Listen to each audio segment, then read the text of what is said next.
Chairman senate के election में हुकूमती उम्मीदवार सादिक संजरानी को मुंतखब करार दे दिया गया। बड़े मुकाबले में सादिक संजरानी को 48 और यूसुफ रजा गिलानी को 42 वोट मिले, जबकि यूसुफ रजा गिलानी के 7 वोट मुस्तरद हुए। पीडीएम के उम्मीदवार के वोट मुस्तरद ना होते तो वो चेयरमैन मुंतखब हो जाते। फारूक नाइक ने गिलानी के 7 मुस्तरद वोट चैलेंज किए तो प्रिजाइडिंग अफसर ने कहा कि आप मेरा फैसला इलेक्शन ट्रिब्यूनल में चैलेंज कर सकते हैं। दूसरी तरफ पीपल्स पार्टी ने इलेक्शन नताइज चैलेंज करने का ऐलान कर दिया है। कामयाबी के ऐलान के बाद सादिक संजरानी ने चेयरमैन सेनेट का हल्फ उठा लिया, जबकि इस वक्त ऐवान में डेप्यूटी चेयरमैन के लिए पोलिंग जारी है। सादिक संजरानी 48 वोट लेकर चेयरमैन सेनेट मुंतखब हो गए। यूसुफ रजा गिलानी को 42 वोट मिल सके और 7 वोट उनके मुस्तरद हो गए। इस फैसले को चैलेंज किया गया फारूक नाइक की जानिब से और दलाइल भी दिए गए। ताहम इन दलाइल को मुस्तरद करते हुए प्रिजाइडिंग अफसर की जानिब से रूलिंग दी गई कि सादिक संजरानी ही चेयरमैन सेनेट होंगे, क्योंकि यूसुफ रजा गिलानी के 7 वोट मुस्तरद कर दिए गए हैं। जिसके बाद उनका ये कहना था कि मेरे फैसले को इलेक्शन ट्रिब्यूनल में आप चैलेंज कर सकते हैं। इस पर अपोजिशन की जानिब से ये फैसला किया गया है कि ये नताइज चैलेंज किए जाएंगे। इस वक्त ऐवान में डिप्टी चेयरमैन के लिए पोलिंग जारी है और मौलाना अब्दुल गफूर हैदरी और मिर्ज़ा मोहम्मद आफरीदी के दरमियान मुकाबला है और तमाम सेनेटर्स इस वक्त डिप्टी चेयरमैन के इंतखाब के लिए अपने वोट पोल कर रहे हैं। आज का जो बड़ा मुकाबला था वो यूसुफ रजा गिलानी और सादिक संजरानी के दरमियान था, जिसमें सादिक संजरानी ने यहाँ पर कामयाबी हासिल कर ली है। इसी बारे में बात करेंगे। साबिक सेक्रेटरी इलेक्शन कमीशन कमर दिलशाद साहब हमारे साथ मौजूद हैं। बहुत शुक्रिया कमर दिलशाद साहब आपके वक्त का। गिलानी साहब के 7 वोट इसलिए मुस्तरद किए गए कि मोहर जो है वो नाम पर लगी थी, जिसे चैलेंज करते हुए फारूक नाइक ने भी खासे दलाइल दिए, लेकिन प्रिजाइडिंग अफसर की जानिब से कहा गया कि ऐसे वोट मुस्तरद हो जाते हैं। इस कानून के बारे में आप क्या कहेंगे सर? दरअसल सेनेट के जो तरीक़ेकार है, उनका कोड ऑफ कंडक्ट जो है या उनका जो रूल ऑफ बिजनेस है, वो हमारे इलेक्शन कमीशन पाकिस्तान से मुख्तलिफ हैं। अब इनके पॉइंट ऑफ व्यू से, जैसे कि फारूक नाइक साहब ने भी दलाइल दी, उनमें भी मुझे तो काफ़ी बातें नज़र आई कि बड़ा वजन है। लेकिन सबसे बड़ी अहम बात यह है कि जो प्रिजाइडिंग ऑफिसर है वो पाकिस्तान के बहुत पार्लियामेंटेरियन हैं। उनके पाएगा तो कोई भी पार्लियामेंटेरियन मौजूद नहीं है, तो ज़ाहिर है कि उनकी रूलिंग जो है वो सबको एक्सेप्टेबल करनी चाहिए और उनकी रूलिंग जो है वो किसी अदालत में चैलेंज नहीं की जा सकती। लेकिन ये एक असूल है चेयरमैन सेनेट, जो चेयरमैन सेनेट का ही वो रोल अदा कर रहे थे एज ए प्रिजाइडिंग ऑफिसर। लेकिन कमर दिलशाद साहब, मैं कता कलामी के लिए माजरत चाहता हूँ। प्रिजाइडिंग अफसर ने जब रूलिंग दी तो उनका ये कहना था कि आप इलेक्शन ट्रिब्यूनल में जा सकते हैं इसके खिलाफ। हाँ, ये थोड़ा सा उन्होंने रास्ता दिखाया, लेकिन मेरे तो हमें तो आज तक सेनेट के चेयरमैन का इलेक्शन हो या डिप्टी चेयरमैन का इलेक्शन हो तो हमें तो कभी ट्रिब्यूनल तो नजर नहीं आया। इनका तो कोई ट्रिब्यूनल नहीं होता, इनका तो फिर हाई कोर्ट ही होती है। फिर हाई कोर्ट में जाए, इस्लामाबाद हाई कोर्ट में जाए, क्योंकि इलेक्शन ट्रिब्यूनल तो कोई नहीं होता। सेनेट का तो कोई इलेक्शन ट्रिब्यूनल नहीं है। ठीक है, तो अगर ये हाई कोर्ट में या सुप्रीम कोर्ट में अगर ये फैसले को चैलेंज किया जाता है तो इस पर क्या फैसला बदला जा सकता है अगर तमाम ये खदशात हकीकत साबित हो जाते हैं? तो अगर ये उनका जो रूल देखेंगे, सेनेट ने जो बनाया था कि आपने वोट कैसे कास्ट करना है, किस तरीके से करना है, तो मुमकिन है कि ये रिजल्ट तब्दील भी हो सकता है। अगर सुप्रीम कोर्ट ऑफ पाकिस्तान जो देखेगी या हाई कोर्ट देखेगी तो वहां जाके कोई ना कोई मामला जो है वो अब हाम ज्यादा है, मुतनाज़ा हो गया है। इसके बारे में अब हाई कोर्ट सुप्रीम कोर्ट का फैसला तो आ सकता है। ठीक है, तो कमर दिलशाद साहब, यकीनी तौर पर आपने जो दलाइल फारूक नाइक की जानिब से और मोहसिन अजीज की जानिब से दिए गए वो सुने होंगे, जिसमें उनका ये कहना था कि नाम पर मोहर लगे या उस खाने के अंदर कहीं भी मोहर लगे तो वोट कंसीडर होगा, जबकि दूसरी जानिब मोहसिन अजीज ने जो बात की वो बिल्कुल इससे मुख्तलिफ थी। तो सर कानून क्या है, जरा हमारे नाज़रीन के लिए वो बता दीजिएगा। ये कानून तो उन्होंने बनाया ना, सेनेट ने बनाया ना कानून, तो उनका अपना एक होम जो उन्होंने किया है, उनका अंदरूनी इनका जो सेनेट का जो है मामला, उन्होंने अपने कानून बनाए हुए हैं ना, अपने रूल बनाए हुए हैं। उस रूल के तहत इन्होंने कहा है कि जी उस खाने में जहाँ खाना बना हुआ था उसमें मुहर लगानी चाहिए थी। खाने के साथ ही नाम है यूसुफ रजा गिलानी, तो उन्होंने यूसुफ रजा गिलानी पर वोट जो है अपना जाहिर कर दिया। तो ये बहुत टेक्निकल, बहुत पेचीदा और बहुत इसके अंदर अब अहम है और इसका फैसला आला अदालत ही करने की मिजाज है। ठीक है, कंवर दिलशाद साहब साथ ही मौजूद रहिएगा। इरफान कादिर साहब ने भी हमें ज्वाइन किया है, माहिर कानून हैं, उनसे इस हवाले से बात करेंगे। इरफान कादिर साहब, बहुत शुक्रिया आपके वक्त का। गिलानी साहब के सर 7 वोट इसलिए मुस्तरद किए गए कि मोहर नाम पर लगी, जिसे चैलेंज करते हुए फारूक नाइक साहब ने कहा कि मोहर वोटर की ख्वाहिश का इजहार कर रही है, ऐसे वोट मुस्तरद नहीं हो सकते, ये गलत है। सर ये बताइएगा, कानून इस सूरत हाल पर क्या कहता है? देखिए, कानून को आप ये नहीं कह सकते कि कानून जो है वो इर्रेशनल है, इलॉजिकल है, कानून मंतक के खिलाफ है। दुनिया का कोई कानून भी मंतक के खिलाफ हो नहीं सकता, और अगर वो मंतक के खिलाफ है तो फिर वो कुदरती बात है कि ड्यू प्रोसेस का जो एक कॉन्सेप्ट है हमारे पाकिस्तान के आइन में, वो उसके खिलाफ है। तो मंतकी एतबार से फारूक नाइक साहब की बात जो है उसमें खासा वजन है, और कंवर दिलशाद साहब ने भी जो जिक्र अभी किया वो भी ठीक कह रहे हैं कि ये तो बहुत ओवर टेक्निकल व्यू इन्होंने ले लिया है। यानी वो तो रोजे रोशन की तरह यहाँ है कि वो अशखास ने वोट किसको दिए हैं। उन्होंने तो अगर नाम के ऊपर ही लगा दिया तो वो तो बिल्कुल ही कोई डाउट ही नहीं रहती कि किसको वोट दिया। यहाँ तो किसी और जगह लगा देते ना, वो तो बात नहीं है। वो तो इनके क्लियर कट उसकी तशखीस हो सकती है भाई, यानी जो यूसुफ रजा साहब को वोट नहीं देना चाहता वो ऑब्वियसली नाम पे तो फिर नहीं लगाएगा ना। नाम पे लगाना जो वो तो उससे तो साफ उनकी इंटेंशन जाहिर हो रही है। तो मैं तो लॉजिकली स्पीकिंग मैं समझता हूं कि ये जो 7 वोट्स हैं ये रिजेक्ट नहीं होने चाहिए थे, ये बिल्कुल गलत है। और कोई ऐसा कानून नहीं है जो कि इस तरह की चीज को कह के भाई ये ठीक हुआ है, क्योंकि इसमें तो कोई उभाम भी नहीं है, कुछ भी नहीं है। तो मैं नहीं समझता कि मंतकी एतबार से इस कदर टेक्निकल के जी वो अगर नाम पे लग जाएगा। भाई मकसद ही था कि दोनों में से एक कैंडिडेट को वोट देना, तो जिसके नाम पे लगा वो तो और भी ज्यादा क्लियर है। वो तो बल्कि उनको तो एक पूरा वोट उनको मिलना चाहिए। तो मैं तो कुछ काफी हैरान हूं ये चीज देख के कि इलेक्शन के कवानीन जो है हम उनको इस तरह से तो नहीं इस्तेमाल कर सकते जिससे कि वो एक गैर फितरी सी चीज हो जाए, या गैर यानी उसमें कोई लॉजिक ही ना रहे, उसमें कोई मंतक ही ना रहे। तो मेरे तो रीजन के मुताबिक मैं नहीं समझता कि ये जो आज की रूलिंग है ये सही दी है इन्होंने। ठीक, अच्छा इरफान कादिर साहब, यहाँ पर 2 चीज़ें, एक ये कि प्रिजाइडिंग अफसर ने जिस तरह से कहा कि आप इस फैसले को इलेक्शन ट्रिब्यूनल में चैलेंज कर सकते हैं, क्या ये फैसला इलेक्शन ट्रिब्यूनल में चैलेंज हो सकता है? और अगर अपोजिशन की जानिब से इस फैसले को चैलेंज कर दिया जाता है और उस सूरत हाल में अगर गिलानी साहब की बरतरी वाज़ेह हो जाती है तो सर फिर क्या मुस्तकबिल की सूरत हाल बनेगी? कुदरती बात है, अगर वो ये फैसला हो जाता है गिलानी साहब के हक में अगर हो जाता है तो फिर वो चेयरमैन सेनेट बन जाए। इस पर तो कोई दूसरी चीज नहीं हो सकती ना जी। तो सर ये रूलिंग कहां पर चैलेंज की जा सकती है? आया कि कोई इलेक्शन ट्रिब्यूनल है जिसमें ये चैलेंज की जा सकती है? ये तो मेरा ख्याल है कंवर दिलशाद साहब आपको ज्यादा इस पे अच्छी रोशनी डालेंगे कि ये रूलिंग जो है, मेरा तो ख्याल है कि बिल्कुल ये ट्रिब्यूनल में जा सकती है। ये क्यों नहीं जा सकती? ठीक है, इरफान कादिर साहब साथ रहिएगा, आपका यही सवाल मैं कंवर दिलशाद साहब के सामने रखता हूं। कंवर साहब, ये खासा एक पेचीदा मामला अब सामने आ गया है। इरफान कादिर साहब ये कह रहे हैं कि ये चैलेंज हो सकती है, जिस तरह से प्रिजाइडिंग अफसर ने ये कहा था कि इसको इलेक्शन ट्रिब्यूनल में चैलेंज किया जा सकता है। तो सर ये अब ये पेचीदगी कैसे खत्म होगी? ये ट्रिब्यूनल कौन सा है जहां पर इसको चैलेंज किया जाएगा? असूली तौर पर प्रिजाइडिंग ऑफिसर जो है सैयद मुतबर शाह साहब ने रास्ता दिखा दिया है। उन्होंने कहा जी आप इसको इलेक्शन ट्रिब्यूनल में चले जाए। जब इलेक्शन ट्रिब्यूनल का रास्ता दिखा दिया है तो फिर सुप्रीम कोर्ट ऑफ पाकिस्तान जाए, और सुप्रीम कोर्ट ऑफ पाकिस्तान ही इसके बारे में फैसला करने की मिजाज है।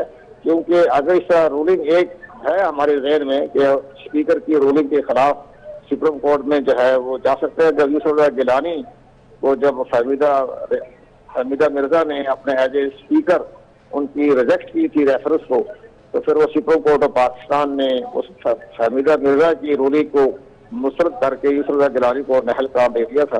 तो ये हो सकता है कि ये मामला उसी तरह की रिपीट हो जाए। ठीक, कंवर दिलशाद साहब, ये जो बैलेट पेपर था चेयरमैन सेनेट के इंतखाब के लिए, ये खाका अगर इसका हम जायजा लें तो इसमें एक जानिब नाम लिखा हुआ है और दूसरी जानिब जो है वो कुछ भी नहीं है। अगर ये मोहर नाम के ऊपर लग जाती है, जिस तरह से इरफान कादिर साहब ने कहा कि ये तो बिल्कुल वाज़ेह है, तो सर अगर वाजे होने पर वोट मुस्तरद किए जाएं तो फिर ये तो कुछ आपको मंतक लगती है, लॉजिक नजर आती है इसमें? ये इरफान कादिर साहब जो है कि बहुत बड़ा इनका आईनी माहिरीन रहे हैं, अटॉर्नी जनरल भी रहे हैं, जज भी रहे हैं। इनकी बात को मैं तायद करता हूँ, मुझे बल्कि उन्होंने मुझे अपडेट कर दिया। और ये वाकया जो है रूलिंग में, जैसे अब उनकी बात सुनने के बाद मुझे अंदाजा हुआ कि सैयद मुजफ्फर अली शाह ने एज ए प्रिजाइडिंग ऑफिसर की जो मंतक है वो दुरुस्त नहीं है, और फारूक नाइक ने जो दलाइल दिए है उसमें वजन है। ठीक, इरफान कादिर साहब, अभी हम अपनी टेलीविजन स्क्रीन पर ये बैलेट पेपर का खाका भी दिखा रहे हैं। अब इसमें एक जहां पर नाम है, दूसरी जानिब खाली जगह है, लेकिन ये कहीं पर वाज़े नहीं लिखा गया कि खाली जगह पर मोहर लगानी है या नाम के ऊपर लगानी है। तो सर मोहर तो फिर कहीं पर भी लग सकती है। इरफान कादिर साहब, ज्यादा क्लियर हो गया कि गिलानी साहब को वोट दिया है। एक तो होता है कि नाम के करीब लगाना और एक होता है नाम के ऊपर लगाना। तो टेक्निकली तो ठीक है, आप कह सकते हैं कि उस वो डब्बे में जहां नाम नहीं लिखा हुआ वहां लगानी है, लेकिन अगर उसकी आप रूह देखें तो वो तो शख्स जिसने वो नाम के ऊपर ही लगा दिया उसमें तो कोई उभाम ही नहीं रह जाता ना। जब कोई उभाम ही नहीं रह जाता तो वो वोट कैसे ज़ाया हो सकता है। ठीक, अच्छा कमर दिलशाद साहब, मैं आपकी जानिब आऊँगा। मैं इसी बैलेट पेपर के हवाले से बात करना चाहूँगा। सर, एक जानिब उर्दू में लिखा है नेम ऑफ कैंडिडेट और दूसरी जानिब लिखा है उर्दू में के उम्मीदवार का नाम। अब जहां पर उम्मीदवार का नाम और नेम ऑफ कैंडिडेट लिखा गया उसके नीचे जगह खाली है। सर, अगर एक जानिब जगह खाली है, दूसरी जानिब नाम है, उसके ऊपर भी अगर यही लिखा गया उम्मीदवार का नाम, तो नाम पर भी तो मोहर लगाई जा सकती है। हाँ जी, इसमें नाम पर मोहर लगाने में तो ज्यादा ठीक है, उसने अपनी मोहब्बत में नाम के ऊपर मोहर लगा दी। तो बड़ा मुझे हैरानगी हुई कि विशेष गिलानी साहब के जो वोट रिजेक्ट हुए उसमें ज्यादा मंतक नजर नहीं आया। उनकी रोलिंग जो है हमें समझ नहीं आई मुजफ्फर शाह साहब की, जो किस ध्यान में दिया। फारूक नाइक के दलाइल बड़े ठीक ठाक थे। तो मैं बड़ा आप देखिए शरीर का, आपको इनके पास ये रास्ता एक ही रह गया, हाई सुप्रीम कोर्ट में जाए और ये जो है सुप्रीम कोर्ट में फैसला होगा। बाकी या इस्लामाबाद हाई कोर्ट भी जा सकते हैं, वहाँ ही फैसला हो सकता है। ठीक है, तो इस कानून की अगर तशरीह हाई कोर्ट या सुप्रीम कोर्ट की जानिब से हो जाती है तो उसके बाद फिर आप समझते हैं कि ये वोट जिसके लिए खासी कंफ्यूजन अब सामने आ गई है ये किसी हद तक ख़त्म हो जाएगी? कमर दिलशाद साहब हमारे साथ मौजूद हैं। कमर दिलशाद साहब से राब्ता मुनक़ता हुआ। इरफान कादिर साहब, मैं यही सवाल आपके सामने रखना चाहूँगा, अगर ये कानून की तशरीह हो जाए तो ये कन्फ्यूजन फिर काफ़ी हद तक आपके ख्याल में ख़त्म हो जाएगी? मेरे नजदीक तो कोई कंफ्यूजन है ही नहीं, इसमें कोई तशरीह की भी जरूरत नहीं है। उन्होंने गिलानी साहब के जब नाम पे मोहर लगा दी है तो जो मकसद था उसका मोहर लगाने का वो एस्टेब्लिश हो गया, साफ पता चल रहा है कि वो किसको वोट दिया गया है। और इस तरह का अगर वोट रिजेक्ट हो जाता है तो फिर तो मेरा मतलब है कि कमाल ही है। तो ये तो इसका कोई ना कोई फोरम तो इसका होना चाहिए, क्योंकि अब ये भी बड़ा कंफ्यूजन है। क्योंकि वो जो रूलिंग बता रहे हैं कमर दिलशाद साहब, फहमीदा मिर्जा की, जो कि चैलेंज हो गई थी सुप्रीम कोर्ट में, वो गलत चैलेंज हुई थी सुप्रीम कोर्ट में, क्योंकि फहमीदा मिर्जा की रूलिंग तो दुरुस्त थी। यहाँ पे जो रूलिंग है वो तो रूलिंग ही गलत है, इसलिए there is no two parallels between them. यहाँ पे तो रूलिंग इतनी परवर्स है कि अगर इस तरह का कोई बदनीयती पे कोई चीज लगे कि बदनीयती पे मबनी है या इतना बड़ा एरर किसी से है जो कि बिल्कुल परवर्स है, तो वो तो डेफिनेटली उसकी रेमेडी तो मेरा ख्याल है कि वो वहां पे तो कोर्ट जो है वो आ सकती है बीच में। ठीक है, अच्छा सर, मैं इस वक्त जो मनाजिर हम अपनी टेलीविजन स्क्रीन पर देख रहे हैं वो पोलिंग बूथ के मनाजिर हैं, जिस पर वाज़े तौर पर बैलेट पेपर पर मोहर लगाने का तरीका दर्ज है और उसमें लिखा गया है कि अपनी पसंद के उम्मीदवार के नाम के खाने में मोहर लगाएं। लेकिन उसमें यह कहीं पर वाज़े नहीं है कि नाम के ऊपर मोहर लगाएं या खाने में किसी भी जगह पर मोहर लगा सकते हैं। सर, ये तो फिर सबके लिए कन्फ्यूजन थी, जितने भी सेनेटर्स वहां पर मौजूद थे। नहीं, कोई कन्फ्यूजन नहीं है। नाम के खाने पे तो नाम के खाने का तो मतलब ही ये है कि वो खाना जिसमें नाम है, जिस खाने में नाम है तो वही तो खाना है जिसमें नाम है, और क्या है। उन्होंने तो नाम के ऊपर लगा के तो बिल्कुल कंफ्यूजन ही खत्म कर दिया। और सर, कोई खाने के अंदर कोई जो है वो डिवीजन नहीं है, उसको तकसीम नहीं किया गया, एक ही खाना है वो। देखें ये नहीं कहा गया कि नाम के साथ वाले में लगाएं। नाम के साथ वाले खाने का नहीं कहा गया, नाम वाले खाने पे कहा गया। आपने जो मुझे पढ़ के सुनाया जी हाँ बिल्कुल। और सर मैं अगर आपको वो चीज जो खाका हमारे सामने है मैं समझा सकूं तो वो पूरा एक खाना है जिसके अंदर नाम दर्ज है। अब उस खाने के अंदर तो कहीं पर भी मोहर लगाई जा सकती है। नहीं नहीं, ये मुझे यही तो मैं चाह रहा हूँ, आप मुझे जरा पढ़ के सुनाएं, फिर से सुनाएं पढ़ के कि वहां क्या लिखा है कि नाम के खाने पे मोहर लगाएं या नाम के जी साथ वाले सर खाने पे? मैं आपको वो सुना देता हूं। वो लिखा गया है कि बैलेट पेपर पर मोहर लगाने का तरीका, बैलेट पेपर पर उम्मीदवार का नाम दर्ज है और अपनी पसंद के उम्मीदवार के नाम के खाने में मोहर लगाएं, ये लिखा गया है। रुक जाएं, इधर ही रुक जाएं। उम्मीदवार के नाम के खाने पे मोहर लगाएं, ये नहीं कहा गया कि उम्मीदवार के नाम के खाने के साथ वाले खाने पे मोहर लगाएं। तो यहाँ पे तो मोहर नाम के खाने पे लगाई है, आखिर नाम भी तो किसी खाने में है ना। ये तो बिल्कुल ही क्लियर है। मैं तो समझता हूं गिलानी साहब जीत गए इलेक्शन। तो आपके ख्याल में ये गिलानी साहब के वोट मुस्तरद नहीं होने चाहिए थे? नहीं हुए, गिलानी साहब ही चेयरमैन सेनेट है, इसके बाद तो क्लियर होगी बात। ठीक है, चेयरमैन सेनेट ही गिलानी साहब ही हैं। आज उन्होंने ओथ नहीं लिया लेकिन वो है चेयरमैन सेनेट। इसके बाद ये जो आपने मुझे पढ़ के सुनाया तो गिलानी साहब ही चेयरमैन सेनेट है। ठीक है। तो अब अगर ये मामला जाता है सुप्रीम कोर्ट में, हाई कोर्ट में, तो फिर सर क्या सूरत हाल बनेगी? देखें, सुप्रीम कोर्ट को यही फैसला करना पड़ेगा जो मैं कह रहा हूं। अगर कोई और फैसला करेंगे तो सुप्रीम कोर्ट फिर कंट्रोवर्शियल होगी। ये तो बहुत ही क्लियर है, इसमें तो कंफ्यूजन ही कोई नहीं अब।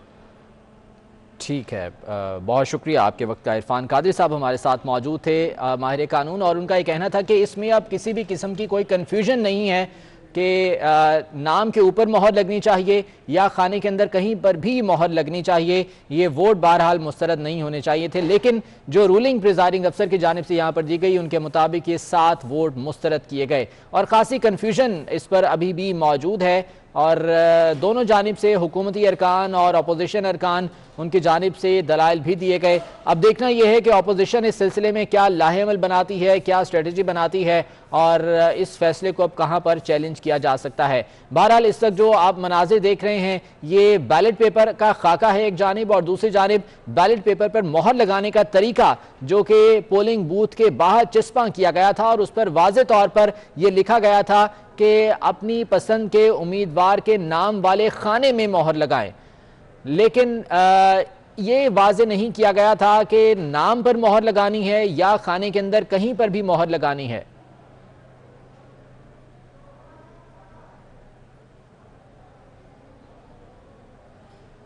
ये लिखा गया था कि अपनी पसंद के उम्मीदवार के नाम वाले खाने के अंदर मोहर लगाएं। अब ये मोहर नाम के ऊपर लगाई जाए या खाने के अंदर कहीं भी लगाई जाए, ये कहीं पर भी वाज़े नहीं है। अब अगर इन तमाम जो सेनेटर्स थे जिनके वोट मुस्तरद हुए हैं, अगर नाम पर मोहर लग गई तो इस पर खासी कन्फ्यूजन का शिकार जो अपोजिशन थी वो भी रही, लेकिन प्रिजाइडिंग अफसर की जानिब से जो रूलिंग दी गई उसके मुताबिक ये 7 वोट मुस्तरद कर दिए गए। बहरहाल अब देखना यह है कि इन 7 वोटों को चैलेंज करने के लिए क्या लाहेअमल और क्या स्ट्रेटजी बनाई जाती है अपोजिशन की जानिब से। और जिस तरह से इरफान कादिर साहब माहिर कानून हमारे साथ मौजूद थे, उनका यह कहना था कि यह वाज़े हो गया कि गिलानी साहब को बढ़तरी हासिल है, गिलानी साहब भी ये जीत रहे थे, लेकिन ये 7 वोटों ने खासी कन्फ्यूजन बनाई, क्रिएट की, जिसके बाद ये 7 वोट मुस्तरद हुए और सादिक संजरानी की जीत का ऐलान कर दिया गया। चेयरमैन सेनेट अब सादिक संजरानी बन तो गए हैं, उन्होंने हलफ भी उठा लिया है, लेकिन अपोजिशन की जानिब से इस फैसले को चैलेंज करने का ऐलान भी किया गया है। प्रिजाइडिंग अफसर की जानिब से ये कहा गया था कि इस फैसले को इलेक्शन ट्रिब्यूनल में चैलेंज करें अगर आपको इस पर शक है, अगर आप इसके खिलाफ हैं। अब ये फैसला हाई कोर्ट में चैलेंज होता है या सुप्रीम कोर्ट में चैलेंज होता है, देखना होगा कि अपोजिशन इस पर क्या हिकमत अमली बनाती है, क्या स्ट्रेटजी बनाती है और किस तरह से इस फैसले को चैलेंज किया जाता है। लेकिन बहरहाल जो फैसला जो अनाउंस किया गया ऐवान के अंदर उसके मुताबिक सादिक संजरानी को 48 वोट मिले, यूसुफ रजा गिलानी को 42 वोट मिले और उनके 7 वोट मुस्तरद हुए, जिसके बाद सादिक संजरानी चेयरमैन सेनेट एक बार फिर से मुंतखब हुए और उन्होंने अपने ओहदे का हलफ भी उठा लिया। और अब डिप्टी चेयरमैन के इंतखाब के लिए वोटिंग का अमल जारी है, जिसमें मौलाना अब्दुल गफूर हैदरी और मिर्ज़ा मोहम्मद आफरीदी आमने सामने हैं।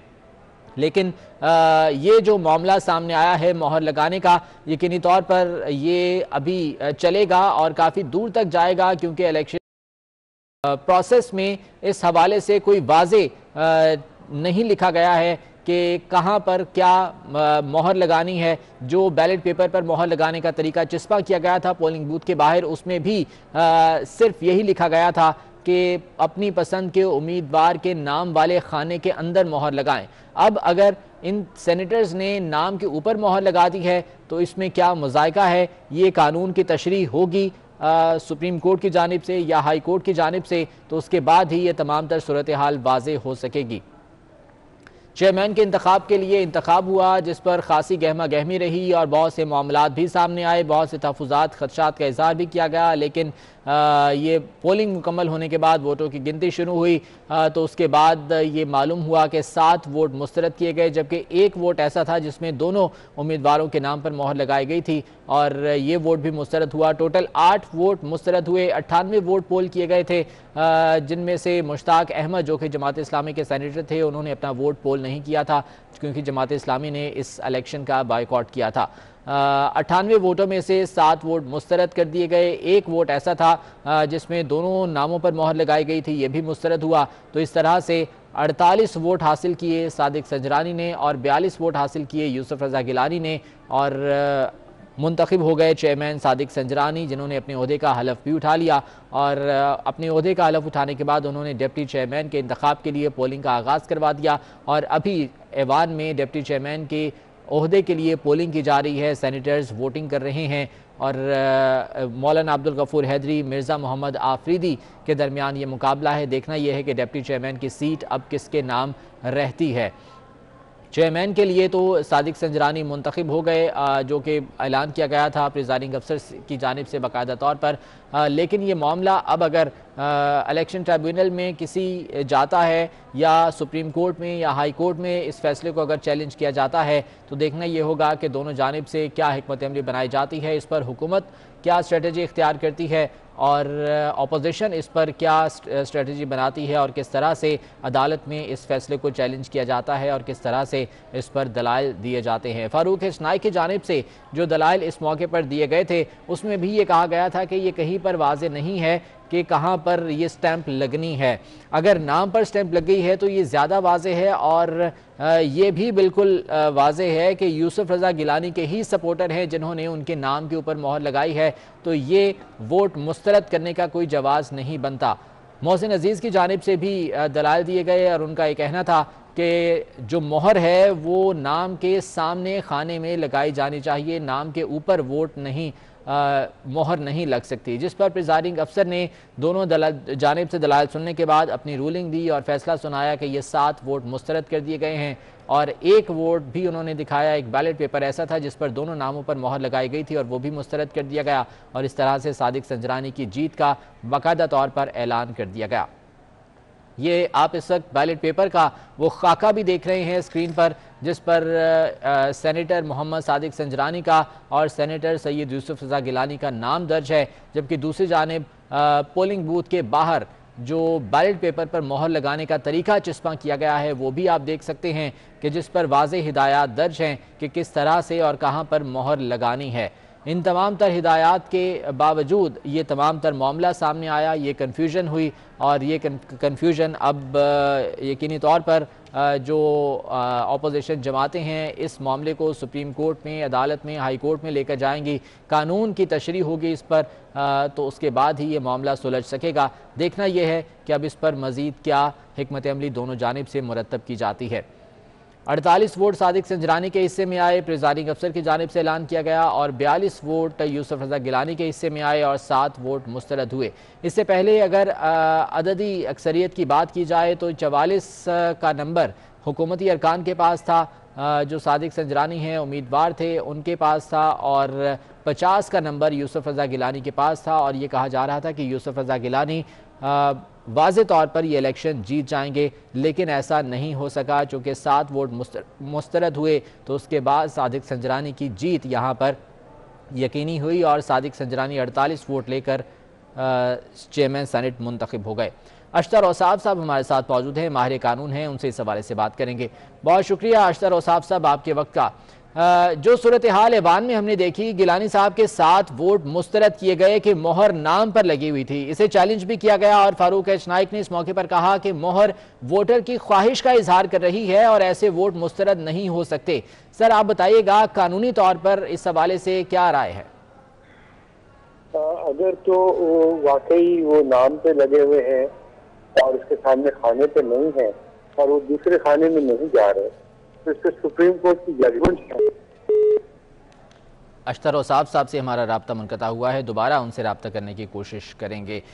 खाने में कहीं पे भी मोहर लगाने से वोट दुरुस्त तस्वुर होगा। इलेक्शन कमीशन के रूल्स में ये वाज़ेह है। वोटर्स को दी गई हिदायत के मुताबिक उन्हें उम्मीदवार वाले खाने में मोहर लगाना थी। अब ये मोहर खाने में लगाई गई और नाम पर लगाई गई, इसमें क्या फ़र्क है? यकीनी तौर पर जो माहिर कानून हैं, जो आइनी माहिरीन हैं, वो इस पर बेहतर राय दे सकते हैं।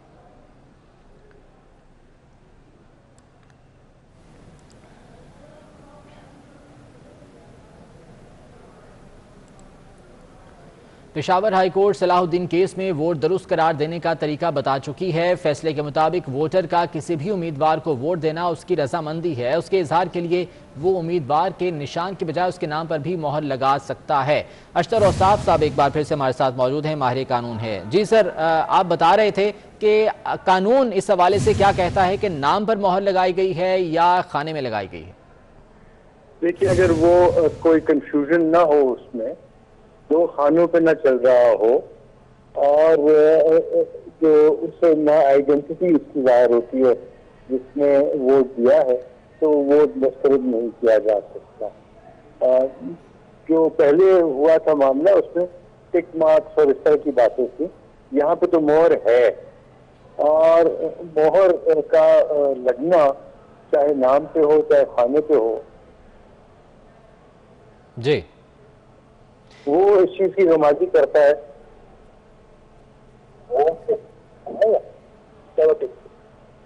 ठीक। अख्तर औसाफ साहब, मैं यहाँ पर वो बैलेट पेपर का खाका जो हमारे सामने है, मैं ज़रा वो अगर आपको बताऊं, वो ऊपर हेडिंग दी गई है नेम ऑफ कैंडिडेट और दूसरी जानिब उर्दू में लिखा गया है उम्मीदवार का नाम और उसके नीचे एक ही खाना है जिसमें उम्मीदवार का नाम दर्ज है, सेनेटर यूसुफ रजा गिलानी और सेनेटर मोहम्मद सादिक संजरानी, और वो खाना उसके सामने कोई खाना नहीं है बल्कि वो खाने के एक ही खाना है जिसके अंदर नाम दर्ज है। अब उसमें कहीं पर भी मोहर लगाई जा सकती थी, नाम पर भी लगाई जा सकती थी या खाने के अंदर कहीं पर भी मोहर लगाई जा सकती थी? सर अख्तर औसाफ साहब, आप मुझे सुन पा रहे हैं? अख्तर औसाफ साहब से एक बार फिर से हमारा राब्ता मुनक़ता हुआ है। Peshawar high court Salahuddin case में वोट दुरुस्त करार देने का तरीका बता चुकी है। फैसले के मुताबिक वोटर का किसी भी उम्मीदवार को वोट देना उसकी रजामंदी है। उसके इजहार के लिए वो उम्मीदवार के निशान की बजाय उसके नाम पर भी मोहर लगा दे तो दोनों सूरतों में वोट दुरुस्त तस्वुर होगा।